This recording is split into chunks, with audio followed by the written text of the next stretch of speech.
Halo Fearless Mom, ternyata banyak banget yang mau tanya perihal gejala stres pada bayi dan anak dan bagaimana penanganannya. So, langsung kita bahas yuk. Sejak usia bayi, anak sudah mulai bisa merasakan yang namanya stres.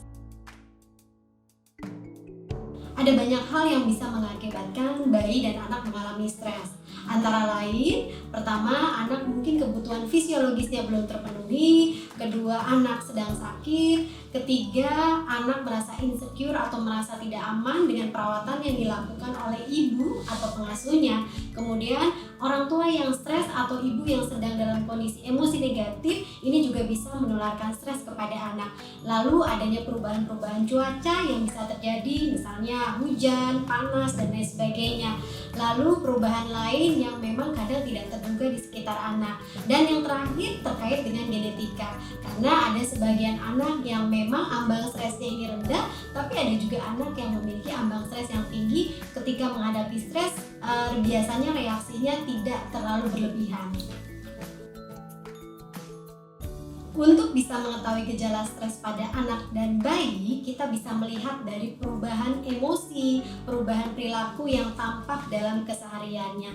Contohnya saja, anak yang stres biasanya nafsu makannya itu berkurang, pola tidurnya menjadi tidak teratur, lalu kemudian biasanya seringkali rewel, tantrum, mudah marah, dan agresi. Kemudian juga biasanya seringkali mengalami yang namanya mimpi buruk, tidur menjadi gelisah, dan kalau terkait dengan proses pembelajaran, anak biasanya memiliki motivasi belajar yang rendah dan konsentrasinya juga menurun. Yang pertama, ketahui penyebab stres pada bayi dan anak. Tingkatkan kepekaan orang tua, apakah karena kebutuhan dasar atau karena perubahan cuaca atau karena hal lain. Yang kedua, kita bisa memberikan perhatian penuh kepada bayi dan anak. Dan yang ketiga, kita bisa memeluk anak dan melakukan pijatan. Salah satunya adalah dengan menggunakan minyak telon, di mana minyak telon ini mengandung minyak zaitun dan minyak kelapa yang sangat baik sekali untuk melembutkan dan melembabkan kulit bayi, sehingga sangat cocok sekali untuk pijatan pada bayi dan anak. Karena tanggal 20 November kemarin kita baru saja memperingati Hari Anak Sedunia, maka saya ingin memberikan pesan kepada semua orang tua dan khususnya Fearless Mom yang ada di sana.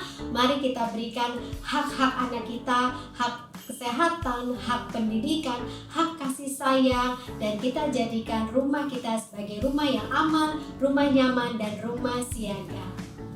Nah, oke, sampai di sini dulu ya. Semoga bermanfaat dan segera langsung dipraktekkan bersama anak-anak tercinta di rumah ya.